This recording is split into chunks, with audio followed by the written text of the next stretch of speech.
Hello. I want to talk a little bit about the exam 2 folder, everything that's in the exam 2. No, shouldn't be too intense because it's going to look a whole lot like what we've already seen with exam 1.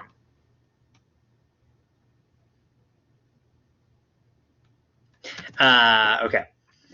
So you'll see there's still the review problems. You can complete these, upload them right here, and get 5 points just added onto your test grade. I do want to note these do become available on the 24th, so it'll be Thursday morning. You can still, I make them available so that way you can check your work. This is meant to be useful. Once those solutions are available, you can still upload them. You're still able to. They're not due until Sunday when the test is due. I make the solutions available to be helpful for the review problems. I do want to know, or then the exam will become available on the 25th. You'll upload your work afterwards, just like we did previously with exam 1. Functionally, how exam 2 works, completing it and all of that will be basically identical to exam 1, so nothing will be different. There's no practice exam in this folder just because there's hopefully not a need to practice since you already did an exam, so you're just doing a second one here. I do want to point out the exam 2 helpful information. This will be very helpful. So we have things like the solubility rules, the strong acids, some equations, some constants from information, right? Constants from like the waves and light stuff.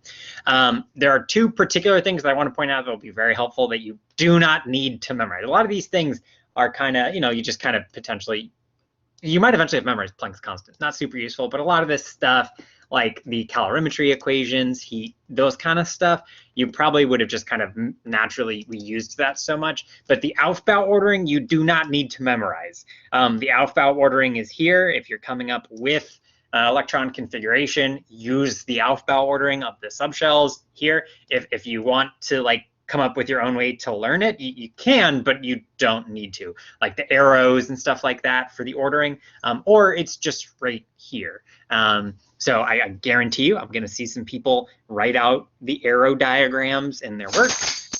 Thank you, for the order of the subshells, but you don't need to do that. You can just do the test and use the Aufbau ordering here.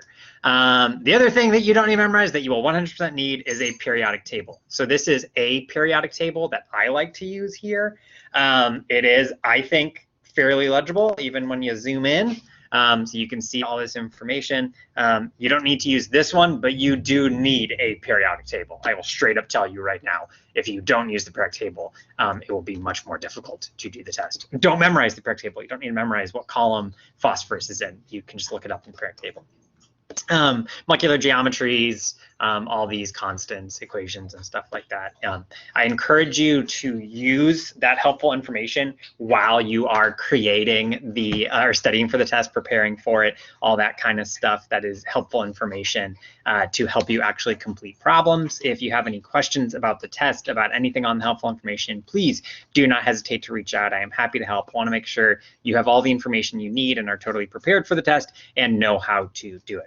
And then also, if you want to meet to talk about any content, if you want to work on the test, the review a little bit, and then talk to me, you want to meet, I can certainly do that if you are interested. Otherwise, that is all I got for exam 2. I hope you've enjoyed hearing some of the sounds from my dog working around the apartment. Otherwise, have a great rest of your day. Bye-bye.